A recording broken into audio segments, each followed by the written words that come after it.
गिलगित बल्तिस्तान में पाकिस्तान तहरीक इंसाफ ने जिस पॉलिटिकल पार्टी के साथ इंतखाबी इत्तेहाद किया, उससे इंतखाबी निशान वापस ले लिया गया। इसका सादा मतलब पता क्या है? इसका सादा सादा मतलब यह है कि ये निज़ाम सारा कुछ करने के बावजूद, पूरा जोर लगाने के बावजूद, इमरान खान साहब को, उनकी फैमिली को, उनकी पार्टी को दीवार से लगाने के बावजूद, मखसूस नशिस्तें छीनने के बावजूद, इमरान खान साहब की एक आंख की बिनाई ज़ाया करने के बावजूद, उसे कैद तन्हाई में डालने के बावजूद, आलमी सतह पे शटल कॉक बनने के बावजूद कभी इधर भाग रहे हैं, कभी उधर भाग रहे हैं, कभी उधर भाग रहे हैं, ट्रंप से तारीफें करवाने के बावजूद आज भी जेल में कैदी नंबर 804 का मुकाबला ये निज़ाम नहीं कर सकता। इन्होंने सारा कुछ करके देख लिया। मैंने कहा था कि ये उल्टे भी लटक जाए ना, तो अल्लाह रब्बुल इज़्ज़त ने इमरान खान को जो इज्जत दी है वो ये नहीं छीन सकते, क्योंकि इज्जत अल्लाह रब्बुल इज़्ज़त देता है, वही उसका मालिक है, और वो आप किसी से उसकी इज्जत छीन नहीं सकते। तो इमरान खान साहब की मकबूलियत इनके काबू नहीं आ रही, और इसका एक बहुत बड़ा सबूत ये है कि आज सब कुछ करने के बावजूद जब ये गिलगित बल्तिस्तान में इमरान खान के खिलाफ इलेक्शन लड़ने जाते हैं, तो वहां 2 साल के बाद एक मरतबा फिर इन्हें वही भोंडी हरकत करनी पड़ती है कि पाकिस्तान तहरीक इंसाफ से जुड़ी जमात का इंतखाबी निशान छीन लिया जाए। ये है इस निज़ाम की टोटल औकात। आप बिला वजह घबराए रहते हैं। मैं पाकिस्तानियों से मुखातिब हूं कि पाकिस्तानियों, इनकी यही औकात है, ये इसी काबिल है। आप बिला वजह इनसे डरते हैं, इनसे घबराते हैं, इनकी इतनी औकात है। ये आज भी इमरान खान का मुकाबला करने के लिए फाउल खेल रहे हैं। ये मैदान में कभी आपका मुकाबला नहीं कर सकेंगे, और जिस दिन आप मैदान में निकलेंगे आप देखेंगे इनको सरेंडर करते हुए, अपने सामने घुटने टेक कर झुकते हुए आप देखेंगे, फिर आप इनसे इनका काम करवा लीजिएगा। तो ये निज़ाम जो है उसने अपनी शिकस्त तस्लीम की है इमरान खान के सामने, एक मरतबा फिर इंतखाबी निशान वाला गंद मार के। नाजरीन, पाकिस्तान में हुकूमत ने 28वीं आईनी तरमीम के लिए कोशिशें तेज कर दी हैं। 2 चीजें जिसके ऊपर इस वक्त काम हो रहा है, एक तो 28वीं आईनी तरमीम करवानी है और हर हाल में करवानी है, और कोशिश ये है कि इस 28वीं आईनी तरमीम को बजट से पहले पहले पास करवा लिया जाए, और दूसरा बजट भी पास करवाना है। बजट पास करवाना हुकूमत के लिए कोई मसला तो अब है नहीं, क्योंकि मिलिट्री एस्टेब्लिशमेंट ने 17 सीटों से बढ़ाते बढ़ाते मखसूस नशस्तें लेकर दी, बहुत सारे MNAs को डिस्क्वालीफाई करके उनकी जगह पे PMLN के बंदे लाए गए, तो करते कराते उनको सादा अक्सरियत दिलवा दी है। वो बजट तो अपना पास कर ही लेंगे। अब पीपल्स पार्टी और PMLN ने बजट में क्या बातचीत करनी है या क्या बहस करनी है? वो तो IMF ने बना बनाया बजट देना है, और ये बात अब मैं नहीं कर रहा, ये बात हुकूमती वज़रा खुद करते हैं कि हम बजट IMF से मुशावरत से बना रहे हैं, IMF की शराइत के मुताबिक अपना बजट बना रहे हैं। IMF हमें बताएगा कि हमने बजट क्या बनाना है और क्या नहीं बनाना। ये हुकूमती वज़रा खुद तस्लीम कर रहे हैं। इमरान खान के दौर में जो लोग इल्ज़ाम लगाते थे कि इमरान खान के ऊपर दबाव है IMF की शराइत मानने का, वो लोग आज IMF की शराइत के मुताबिक बजट बनाने पर फख्र महसूस करते हैं। कितना फर्क आ गया पाकिस्तान में। इमरान खान के दौर में जरा IMF के साथ बातचीत भी होती थी ना, तो पाकिस्तान के मीडिया पे एंकर्स नाच नाच के घुंघरू तोड़ देते थे कि ये क्या हो गया। हम सब बहुत तनकीद करते थे, लेकिन आज IMF कर्जे की एक किस्त देता है, तो हम सारे खुशी के साथ ये अनाउंस करते हैं कि पाकिस्तान को बहुत बड़ी मुआशी कामयाबी मिल गई। तो बहुत फर्क है। फर्क सिर्फ यह है कि उस वक्त मिलिट्री एस्टेब्लिशमेंट हुकूमत के खिलाफ थी, और आज की मिलिट्री एस्टेब्लिशमेंट इस हुकूमत के साथ खड़ी हुई है।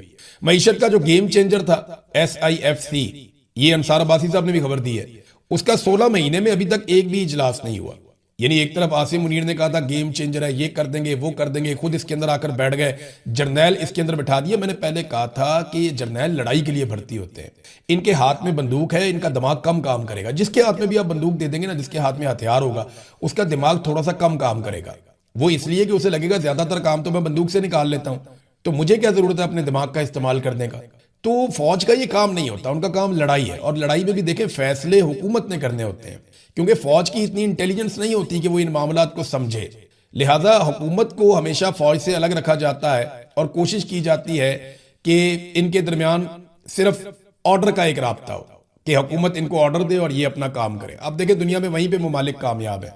अमेरिका के अंदर वहां सेनेट में, कांग्रेस में बुला लेते हैं, और बुलाकर अमरीकी फौजी अफसरान को, इंटेलिजेंस अफसरान को वो ऐसे सवाल जवाब करते हैं, और वो जवाब बेचारों को देना पड़ता है। इधर आर्मी चीफ से सवाल करते हुए 10 दफा तो पहले उसकी तारीफ करनी पड़ती है, और अपने मुहब्बे वतन होने के सबूत देने पड़ते हैं, फिर कुछ बयानात देने पड़ते हैं, और उसके बाद फिर आप डरते डरते एक सवाल करते हैं आर्मी चीफ से। तो ये तो अजीबोगरीब पाकिस्तान के अंदर सूरत हाल है। तो नाज़रीन, 28वीं आईनी तरमीम की भी कोशिश हो रही है, बजट की भी तैयारियां हो रही हैं, और एक पॉलिटिकल पार्टी है जो अपोजिशन में है, वो पाकिस्तान तहरीक इंसाफ। दिलचस्प बात यह है कि अपोजिशन की कोई तैयारी नहीं है। अपोजिशन ना 28वीं तरमीम के लिए तैयार है। मैंने आपको आज से 6-7 माह पहले बता दिया था और लगातार बताया था कि 28वीं आईनी तरमीम आएगी। अभी आपको 2 हफ्ते पहले दोबारा बताया कि 28वीं आईनी तरमीम के ऊपर तेजी से काम हो रहा है। कोई 1.5-1 माह पहले भी मैंने एक वीलॉग किया था, उसमें भी बताया था कि ये उस पर तकरीबन काम मुकम्मल कर चुके हैं। अब इन्होंने सिर्फ 28वीं आईनी तरमीम पास करवानी है। जरदारी और बिलावल पे दबाव डाल रहे हैं कि अच्छे बच्चों की तरह इसको पास करवाओ। बिलावल को भी पता चले ना ब्रूट मेजॉरिटी होती क्या है। बड़े चौड़े होकर आकर उन्होंने कहा था ब्रूट मेजॉरिटी से हम ये आईनी तरमीम करवा लेंगे। यानी सारी जिंदगी नाना ने और माँ ने जो है वो जमहूरियत के नाम के ऊपर गुजार दी। इन्होंने जनाब गड़ी खुदा बख्श की कब्रों के ऊपर जमहूरियत के अलम बुलंद किए और उसके बाद डिक्टेटर की गोदी में बैठ गए जाके बाप बेटा दोनों। तो इन्होंने भी कोई कसर नहीं छोड़ी, इन्होंने कोई कसर नहीं छोड़ी जमहूरियत का गला दबाने में। नाजरीन, अब यहाँ पे पीटीआई की तैयारी होनी चाहिए थी बतौर अपोजिशन बजट के मामले पे, 28वीं तरमीम के मामले पे। वो असेंबली में आपस में लड़ रहे हैं। वहां उन्होंने पोल खोल दिया कि इकबाल अफरीदी का बेटा जो है उसने इटली में असाइलम अप्लाई किया हुआ है। और बेशुमार पाकिस्तानियों ने असाइलम अप्लाई किया हुआ है। इधर कितने ही पाकिस्तानियों ने मुझे कहा कि जनाब आप बताएं कि पाकिस्तान में हालात क्या है, एक लेटर हमें लिख दें, हमें असाइलम मिल जाएगा इस मुल्क से, हम पाकिस्तान वापस नहीं जा सकते, एजेंसियां हमें पकड़ के मार देंगी, वो हमारे साथ बहुत जुल्म और ज्यादती करते हैं। बहुत सारे लोगों ने असाइलम लिया हुआ है पाकिस्तान से बाहर आकर। सोचने वाली बात यह है कि पाकिस्तान की मिलिट्री एस्टेब्लिशमेंट ये पाकिस्तान की कौन सी नेकनामी करवा रही है। जो भी मुल्क असाइलम देता है वो ऐसे ही नहीं दे देता, वो पूरी तहकीकात करके देता है।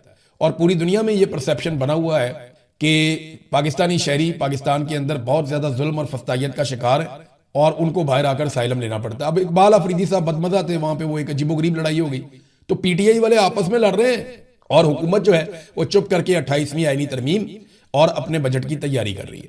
इस वक्त ना नाजरीन, निजाम के साथ एक ही आदमी लड़ रहा है जिसका नाम इमरान खान है और उसके करीबी साथी हैं। बहुत सारे ऐसे लोग हैं जो बेचारे कुर्बानियां दे रहे हैं, या आम पाकिस्तानी हैं वो लड़ रहे हैं, या सोशल मीडिया के ऊपर लोग हैं, या ओवरसीज पाकिस्तानी हैं वो कुर्बानी दे रहे हैं। पाकिस्तान तहरीक इंसाफ के नाम पे जिन लोगों ने वोट दिया उनमें से अक्सर लोग जो है वो कन्फ्यूजन का शिकार हैं, घबराहट का शिकार हैं, परेशानी का शिकार हैं और उन्हें समझ नहीं आ रही है क्योंकि लीडर जेल के अंदर है, अंदर से कोई कमांड नहीं आ रही और ये एक बहुत बड़ा रीजन है। नाजरीन, ये जो औरत पकड़ी गई है ना, इसके ऊपर बड़ा रोला पड़ गया पाकिस्तान में। मीडिया इसी को दिखाई जा रहा है। ऐसा लगता है कि एस्टेब्लिशमेंट ने कहा है कि इसको जितना उठा सकते हो उठाओ ताकि दीगर मामला दब जाए। अब मीडिया को एक टॉपिक मिल गया उठाने के लिए, अनमोल पिंकी का। वैसे मैंने पाकिस्तान में ना 2 ऐसी मुलजिमा देखी हैं जिनको प्रोटोकॉल पुलिस की जानिब से दिया गया इस नौयत का। वैसे तो हर तरफ मुजरिमों को प्रोटोकॉल ही मिलता है अगर आप एस्टेब्लिशमेंट के मफाद के खिलाफ नहीं है तो।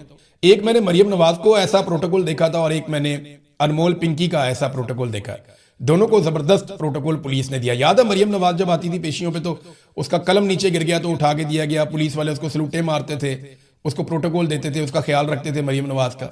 और वो भी इसी तरह दंदनाती हुई चौड़े होके फुल है कि जनाब हम तो ये कर देंगे वो कर देंगे, धमकियां भी लगाते थे। नैब को इन्होंने धमकी लगाई तफ्तीश में कि हमारी बारी आ जाएगी फिर हम तुम्हें बताएंगे। वो बेचारे नैब वाले सारे अब डरे डरे रहते हैं, कई बेचारे निशाने इबरत बन भी गए हैं। रिजवान साहब आपको याद होगा उनका तो इंतकाल हो गया जो शहबाज शरीफ फैमिली की सारी इंक्वायरी कर रहे थे। तो मैंने एक मरियम नवाज और एक ये अनमोल पिंकी, इन दोनों को देखा कि इन्होंने पुलिस का प्रोटोकॉल बतौर मुलजिमा हासिल किया। पाकिस्तान में तमगे इम्तियाज बांटे गए हैं, सदारती अवार्ड दिए जाते हैं, तमगे बांटे जाते हैं। इन तमगों की वो हालत कर दी है पाकिस्तान के मौजूदा रजीम ने, ऐसे ऐसे लोगों को तमगे दे दिए हैं कि कोई भी इज्जतदार आदमी आइंदा सोचेगा तमगा लेने से पहले, या कम से कम वो ये देखेगा कि इस तमगे के साथ किया क्या गया है। यानी जिस किस्म के लोगों को ये तमगे दे दिए, कुछ अच्छे लोगों को भी दिए गए, ऐसा नहीं कि सारे बुरे लोग हैं, लेकिन ऐसे लोगों को तमगे दिए गए जिन्होंने जिंदगी में कोई कारनामा ही नहीं किया, कोई काम ही नहीं किया।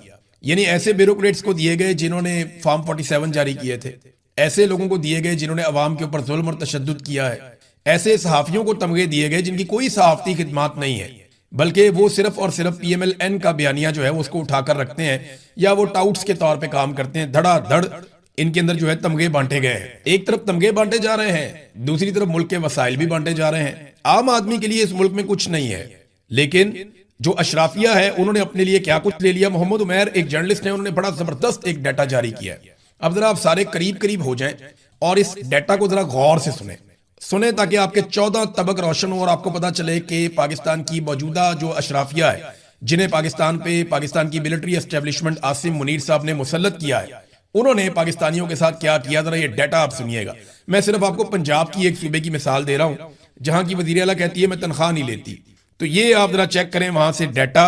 पंजाब में वुज़रा, स्पीकर और मुशीरान की जो तनख्वाहें हैं उनके हवाले से ये डाटा मैं आपको दे रहा हूं। पहले जो है एक रुकन पंजाब असेंबली की तनख्वाह होती थी 76,000 रुपए।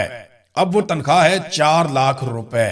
आप देख रहे हैं कितना इजाफा हुआ, 76,000 से 4 लाख तक पहुंचा दी, लगभग 5 गुना, 500% तक का इजाफा हुआ।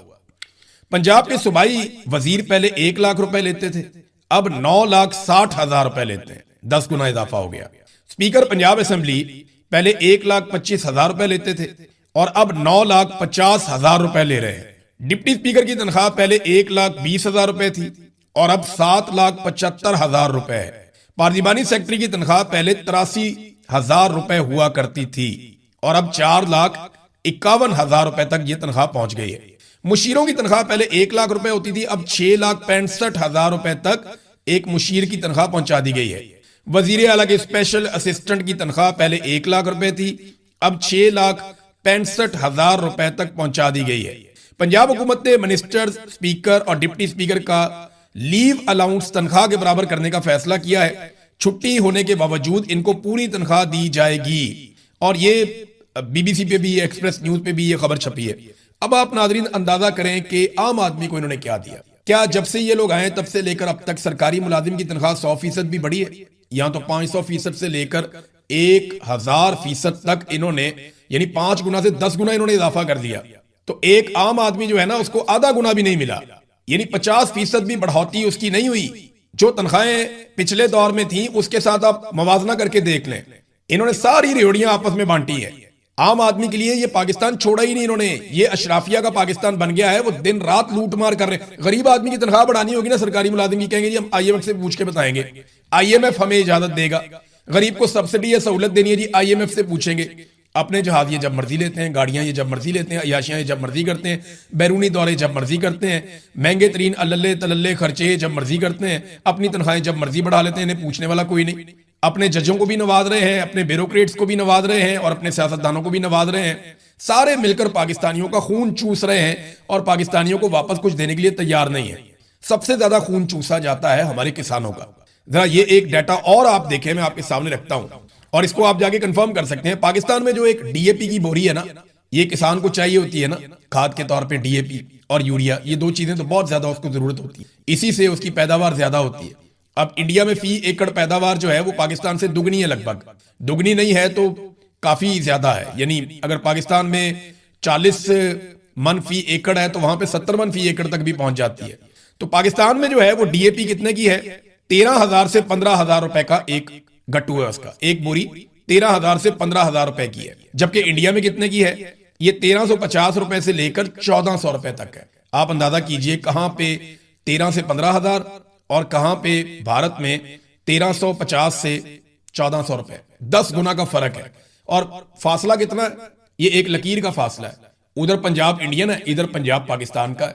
उधर इंडियन किसान है, इधर पाकिस्तानी किसान है। इधर हुकूमत जो है वो मिलिट्री एस्टेब्लिशमेंट ने बनाई हुई है, वहां पे अवाम ने बनाई हुई है।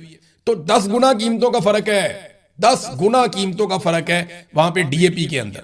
अब जरा आप आ जाएं कि यूरिया की कीमत में, और वो इंडियन रुपए में इसलिए कह रहा हूं कि वो कमाते भी फिर इंडियन रुपए में ही है। यूरिया की कीमत जो है पाकिस्तान में 4,000 से 5,000 के बीच में रहती है, यानी बहुत कम कीमत वाली यूरिया जो है वो आपको 4,000 मिल जाती है। 4,800, 4,500, 5,000 यहां तक यूरिया की कीमत जाती है। और इंडिया में यूरिया की, यही वाला यूरिया जो है 300 रुपए का, इसका इतना ही वेट है और 300 रुपए में आपको इसकी बोरी मिल जाती है। कितना फर्क है। वो अपने किसानों को कैसे ऑब्लाइज कर रहे हैं और हम अपने किसानों के साथ क्या कर रहे हैं, ये सब आपके सामने है। पहले किस्तों में बिल जमा करवा देते थे आम लोग, अब वो सहूलत भी मेरे पास इत्तला आई है कि वापस ली जा रही है। लोगों को मजबूर किया जा रहा है। पहले कर देते थे ना, 2-3 महीने की किस्तें बना देते थे बिल की, जो आदमी अदा नहीं कर पाता था। अब सख्त अहकाम दिए गए, किस्तें नहीं बनानी, इनसे बिल निकलवाओ सबसे, क्योंकि हुकूमत ये जानती है लोगों की कैपेसिटी खत्म हो गई है। अब अगर किस्तें करवाएंगे तो लोग कभी भी ये बिल नहीं दे पाएंगे। तो पहले 1 या 2 महीने का बिल इकट्ठा भी हो जाता था तो लोग दे देते थे कोई चीज बेच के। अब लोगों ने सारा कुछ ही बेच दिया, बेचारे क्या अपना घर ही बेचेंगे? अब क्या बेचें लोग? अपने बच्चे बेच दें, अपने आप को बेच दें, अपने गुर्दे निकाल के बेच दें। तो ये जो कीमतें जिस तरह इन्होंने बढ़ाई हैं, ये अनएक्सपेक्टेड था, ऐसा लगता ही नहीं था। और ये इनको बढ़ानी इसलिए पड़ी कि इनके पास, बेचारों के पास रास्ता ही कोई नहीं था।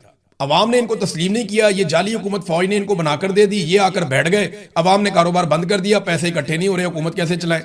तो पैसे इकट्ठे करने के लिए इन्होंने अजीबोगरीब किस्म के टैक्सेस लगा दिए, जिनका बोझ आम आदमी के ऊपर पड़ रहा है। पैसे ये इकट्ठे कर नहीं पा रहे।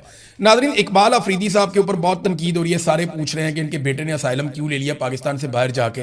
यार ये तो पूछो कि लोगों को पाकिस्तान से बाहर जाना क्यों पड़ता है। मैं कभी नहीं आना चाहता था पाकिस्तान से बाहर, मेरा तो कभी दिल नहीं करता था। मैं तो रहना ही पाकिस्तान के अंदर चाहता हूँ, रोज मेरा दिल करता है पाकिस्तान वापस चला जाऊं, लेकिन मुझे पता है मैं वहां जाऊंगा ये मुझे मारेंगे। मैं जिस तरह पाकिस्तान से निकला हूं मैं ये जानता हूं, मेरे पास दो रास्ते थे ना, या मैं वहां दफन हो जाता या मैं अपना काम करता रहता, अपनी आवाज उठाता रहता। तो फिर ये फैसला किया कि नहीं, आवाज उठाएंगे, इतने आराम से काबू नहीं आएंगे जैसे पहले मैं इनके काबू आ गया था। तो नादरीन, इकबाल अफरीदी से सब पूछ रहे हैं कि उनके बेटे ने असाइलम क्यों लिया। क्या कोई ये जानना चाहता है कि क्यों नौजवान पाकिस्तान से बाहर जाकर असाइलम लेने पर मजबूर हैं? क्यों इतने सारे लोग पाकिस्तान छोड़ छोड़ कर जा रहे हैं? क्या कभी इन जर्नैलों से, इन ब्यूरोक्रेट से कभी कोई पूछेगा कि तुम्हारे बच्चे और फैमिलीज बाहर कैसे रहते हैं, उनका खर्चा कौन उठाता है? क्या कभी इनसे पूछा जाएगा कि इतनी महंगी तालीम तुम अपने बच्चों को कैसे दिलवा सकते हो अपनी तनख्वाह के अंदर? यानी इनके पास तो कुछ नहीं है ना, मिडिल क्लास के गरीब क्लास के लोग हैं ये, और इनको तनख्वाह मिलती है। तो जो तनख्वाह इनको मिलती है उस तनख्वाह में तो पाकिस्तान में बच्चे नहीं पढ़ाए जा सकते। ये जनाब अपने बच्चों को दुनिया के महंगी तरीन यूनिवर्सिटियों में और कॉलेजों में पढ़ाते हैं। क्या कभी कोई इनसे पूछेगा?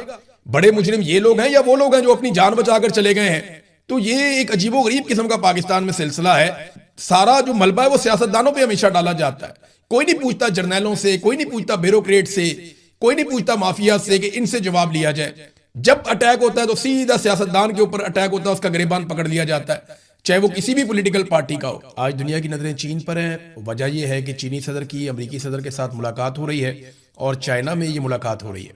मुलाकात से जब आम चीज़ें निकलेंगी तो नेक्स्ट वीलॉग में आपको अपडेट करेंगे, लेकिन अभी तक जो डेवलपमेंट वहाँ पे हुई है वो मैं आपके सामने रखता हूँ। नंबर एक तो ये है कि अमेरिकी उम्मीद कर रहे हैं कि चीन अपना असर रसूख इस्तेमाल करेगा ईरान पर, ताकि ईरान को एक डील के लिए कायल किया जा सके। अब डोनाल्ड ट्रंप को फेस सेविंग चाहिए और वो एक ऐसी डील चाहते हैं जिसमें न्यूक्लियर के मामलात में ईरान बहुत सारे कदम पीछे चला जाए और आबनाए हुर्मुज़ को खोल दिया जाए। अब डोनाल्ड ट्रंप को ये फेस सेविंग पाकिस्तान तो फिलहाल नहीं लेकर दे पाया। उसकी वजह यह है कि पाकिस्तान जो है वो अपनी सालसी में डोनाल्ड ट्रंप के साथ कोई सख्त बात कर नहीं सकता, और डोनाल्ड ट्रंप ईरान से जो मांगते हैं वो मैदान जंग में नहीं ले पाए, जो वो टेबल पे मांग रहे हैं, तो वो एक मैक्सिमस पोजीशन पे है। हाँ, चाइना का ये मामला है कि चाइना ईरान के तेल का खरीदार है और वो पाबंदियों की परवाह नहीं करता, तो ईरान की इकोनॉमी कहीं ना कहीं चाइना के साथ जुड़ी है और चाइना ने बहुत पैसा ईरान में लगाया भी है। जैसा कि चाबहार बंदरगाह है, वहां पे पैसा लगाया। जो पाकिस्तान से सी पैक गुजरा है, एक्चुअली ये बेल्ट एंड रोड इनिशिएटिव है चाइना का, और इस सिलसिले में चाइना ने जहां पे बहुत सारे ममालिक में पैसा लगाया, वहां पे चाइना ने अपना पैसा ईरान में भी लगाया। लिहाजा उनके स्टेक्स हैं और चाइना ईरान को वो बातें मनवा सकता है जो बातें अमेरिका या पाकिस्तान नहीं मनवा सकते। लेकिन कुछ चीजें ऐसी हैं जिनके ऊपर ईरान कंप्रोमाइज नहीं करेगा, और मुझे नहीं लगता कि चाइना उन चीजों के लिए ज्यादा दबाव डालेगा। बहरहाल एक खबर आई है और उसमें दावा किया जा रहा है कि डोनाल्ड ट्रंप से मुलाकात से पहले ही, यानी जो प्रेसिडेंट शी की मुलाकात होनी है डोनाल्ड ट्रंप से, उस मुलाकात से पहले ही इस बात पर दोनों मुल्कों का इत्तफाक हो गया है कि आबनाए हुर्मुज़ में से किसी भी मुल्क को यह हक नहीं होना चाहिए कि वो टोल टैक्स वसूल करे। अब ये दावा किया जा रहा है अमेरिकी मीडिया में, और ये दावा किया जा रहा है इस हवाले से कि डोनाल्ड ट्रंप और प्रेसिडेंट शी की मुलाकात से पहले वज़ीर खारजा की मुलाकात हुई है, जिसमें मार्को रूबियो अमेरिका की तरफ से थे और वांग जी चाइना की तरफ से थे। तो ये बड़ी एक अहम मुलाकात हुई है और इसकी एक बड़ी खबर ये बताई जा रही है। बहरहाल ये तो जब डेवलपमेंट्स होंगी, अगली खबरें आएंगी, तभी पता चलेगा कि क्या होता है। अब अमेरिका और चीन में जो असल जंग है वो तिजारत की जंग है, वो वसाइल की जंग है कि कौन कितने ज्यादा वसाइल पे कंट्रोल करता है। मुस्तकबिल में जो माशी नुक्ता नजर से चैंपियन होगा या सुपर पावर होगा वो कौन होगा, और दिफाई नुक्ता नजर से किस किस के इत्तेहाद कहाँ पे बनने जा रहे हैं, और दुनिया में किसका असर रसूख कितना रहता है, कौन कितना मुनाफा कमाता है और कौन कितना अच्छा सौदा करता है। लेकिन चाइना को ना एक बात का बड़ा फायदा है, ये चाइना ने भी किया, जापान ने भी किया और कई और ममालिक भी करते हैं। पाकिस्तान इससे बहुत फायदा उठा सकता है। इंडिया इस चीज से फायदा उठाते उठाते दुनिया की चौथी बड़ी इकोनॉमी बन चुका है, बल्कि इंडिया अब जापान को भी पीछे छोड़ रहा है। इंडिया इतनी बड़ी इकोनॉमी कैसे बना? देखिए, इसमें एक रीजन है कि वहां पे लेबर बहुत सस्ती है। पाकिस्तान में भी लेबर बहुत सस्ती है, तो जहां पे आपको सस्ती लेबर मिल जाए वहां पे आप प्रोडक्शन करके पूरी दुनिया को आप माल दे सकते हैं। आपको सिर्फ पाकिस्तान में प्रॉब्लम यह है कि हमारी बिजली महंगी है, इंडिया में बिजली उतनी महंगी नहीं है। अच्छा, चाइना में ये तीनों फैक्टर बड़े जबरदस्त हैं। एक तो चाइना की जो तजारती पॉलिसी है वो बड़ी शानदार है, अमीर मुल्क है। दूसरा, वहां पे लेबर सस्ती है, और तीसरा, वहां पे कॉस्ट ऑफ प्रोडक्शन कम है, यानी बिजली वाफर मिलती है और सस्ती मिलती है। तो चीन के अंदर जो है वो कॉस्ट ऑफ प्रोडक्शन, यानी जो पैदावारी लागत है चीजें बनाने की, वो कम है, तो वो कम पैसों में चीजें बनाता है, तो अमेरिका और यूरोप उसका मुकाबला नहीं कर सकते, बल्कि दुनिया के बहुत सारे और ममालिक भी उसका मुकाबला नहीं कर सकते। अमेरिका एक इलेक्ट्रिक गाड़ी बनाकर जब भेजता है यूरोप में, तो चीन उतने ही पैसों में 2 गाड़ियां भी भेज सकता है, क्योंकि चाइना की बहुत बल्क में प्रोडक्शन होती है, लेबर सस्ती है, कॉस्ट उनको कम पड़ती है, और चाइना नई टेक्नोलॉजी के साथ भी काम कर रहा है। लिहाजा चाइना को इस बात की एक बढ़ोतरी है, एक फायदा है उसको कि उसके पास से कॉस्ट ऑफ प्रोडक्शन कम है। अब उसको रोकना कैसे है? वो टैरिफ के जरिए से रोकते हैं अमेरिकन, या टैक्सेस लगाए जाते हैं, या कोशिश की जाती है कि तजारती खसारे को किसी तरह कंट्रोल किया जाए, क्योंकि चीन ज्यादा चीजें बनाकर दुनिया को भेजता है और कम चीजें दुनिया से लेता है। चीन दुनिया से रॉ मटेरियल उठाता है और उसको जबरदस्त प्रोडक्ट में तब्दील करके कई गुना उसकी वैल्यू एडिशन करके वो चीजें दुनिया को भेजता है। तो बहरहाल ये तो मामला हैं, मैं इनके ऊपर डिस्कशन फ्यूचर में भी हम करते रहेंगे, बड़ी डिटेल में चीजें आपके सामने रखेंगे। आबना हुर्मुज़ में जो ईरान का दबाव है वो काफी हद तक अब काम कर रहा है। एक तरफ यूरोपीय ममालिक पे और दुनिया के दीगर कई ममालिक पे इस बात का दबाव आया कि आबना हुर्मुज़ की बंदिश की वजह से उन ममालिक की इकोनॉमीज पे असर पड़ा है, और अमेरिका भी आहिस्ता आहिस्ता अपने इत्तेहादियों को कायल कर रहा है। जो लेटेस्ट एक खबर आई है कि इटली और बरतानिया को कुछ हद तक अमेरिका ने कायल किया है, वो अपने बहरी जहाजों को आबना हुर्मुज़ की जानिब भेज रहे हैं, लेकिन किसी भी मुल्क ने अभी तक ईरान के साथ जंग लड़ने की हामी नहीं भरी। किसी मुल्क ने यह नहीं कहा कि वो ईरान के साथ जंग लड़ सकता है या ईरान के साथ जंग लड़ेगा। ईरान जंग के दौरान एक बहुत बड़ा दावा सामने आया, और ये दावा नेतन्याहू के ऑफिस की जानिब से सामने आया। नेतन्याहू जो इसराइल के वजीर आज़म है, उसके दफ्तर की जानिब से एक बयान सामने आता है कि नेतन्याहू ने जंग के दौरान यूएई का सफर किया था, और वहां पे यूएई के हाकिम से उनकी मुलाकात भी हुई थी। यूएई ने इसकी तस्दीक नहीं की, बल्कि इसकी तरदीद कर दी है, जबकि इस्राएली मीडिया और अमेरिकन मीडिया ये दावा कर रहे हैं कि यूएई में नेतन्याहू ने दौरा किया, और ये 26 या 27 तारीख का दौरा है, और बाकायदा इसके अंदर जो फिजाई सफर है उसकी तफसीलात भी बताई जा रही हैं कि नेतन्याहू पहुंचा यूएई में और उसने जंग के दौरान यूएई का दौरा किया और वहां हुकाम से मुलाकातें की। इसके ऊपर ना ईरान का एक स्टेटमेंट आया। ईरान का ये कहना है कि हम तो पहले ये चीजें जानते थे और हम पहले से ये बातें कह रहे थे।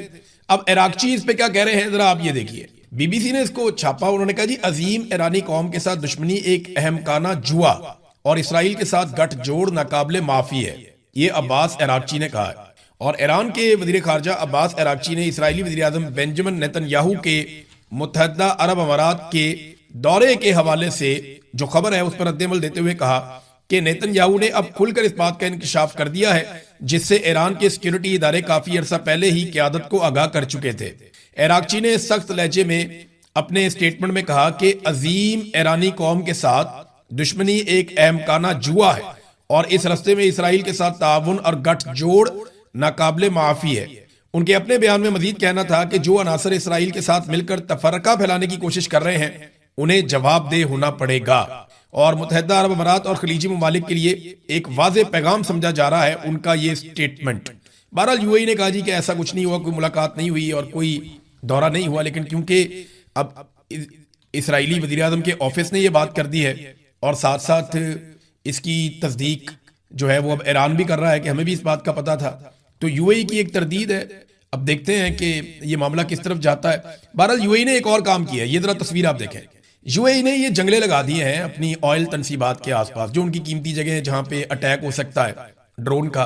तो ईरानी ड्रोन से बचने के लिए या छोटे ड्रोन के हमलों से बचने के लिए यूएई ने क्या किया कि वो ये जंगले लगा रहा है, जैसे बारबेक्यू वाले जंगले नहीं होते, ये इस किस्म के जंगले लगा रहा है, जालियां लगा रहा है अपनी तनसीबात के इर्द गिर्द। अगर कोई छोटा मोटा ड्रोन आए या कोई ड्रोन आकर अटैक करता है तो वो डायरेक्टली आकर तनसीबात के ऊपर गिरने के वो इन जालियों के साथ आकर टकराए, और यहाँ पे जब धमाका हो जाएगा तो फिर कम नुकसान होगा उन तनसीबात का जिनके इर्द गिर्द ये जालियां लगाई जा रही हैं। तो ये इस किस्म की एक्टिविटीज अभी हो रही हैं यूएई में। इसका मतलब ये है कि यूएई को इस बात का आइडिया है कि दोबारा लड़ाई हो सकती है। इस बात का आइडिया सऊदी अरब को भी है, बाकी ममालिक को भी है, और अब ऐसी खबरें अमेरिकन मीडिया में और दीगर जगहों पे आना शुरू हो गई हैं जिनके मुताबिक ये दावा किया जा रहा है कि तकरीबन तमाम ही गल्फ ममालिक ने ईरान के खिलाफ इस लड़ाई में हिस्सा लिया, चाहे किसी ने ईरान की सरजमीन पे अटैक किया हो या ना किया हो। किसी ने ईरानी जो असासे हैं उन पे इराक में अटैक कर दिया, किसी ने कहीं अटैक कर दिया, किसी ने ईरान के अंदर ही अटैक कर दिया, किसी ने ईरान के जजीरों पे अटैक कर दिया। तो अब आहिस्ता आहिस्ता ये खबरें सामने आ रही हैं और ईरान के दावे दुरुस्त साबित हो रहे हैं कि खलीजी ममालिक से उनके ऊपर अटैक किए गए। ईरानी वजीर खारजा ने एक और बात की, मैंने आपको पिछले वीलॉग में बताया था कि 4 बंदे पकड़े हैं कुवैत ने। ये एक कश्ती में जा रहे थे, इन 4 बंदों को गिरफ्तार किया और ये बताया गया कि बू बयान के जजीरे में आने की कोशिश में इनको गिरफ्तार किया गया है। ये बंदे जो है पासदारान इनकलाब से इनका ताल्लुक है और ये कार्रवाइयां डालने के लिए कुवैत में आए थे। जबकि ईरानी वजीर खारजा अब्बास अरागची ने एक स्टेटमेंट दिया कि कुवैती फौज ने हमारी एक कश्ती को कब्जे में लेकर 4 ईरानियों को गिरफ्तार कर लिया, वो बेगुनाह है। ईरान ने कहा कि उन्हें फौरन रिहा किया जाए वरना रद्द अमल की हमसे तवक्को रखें कि इस मामले में हम शदीद रद्द अमल देंगे।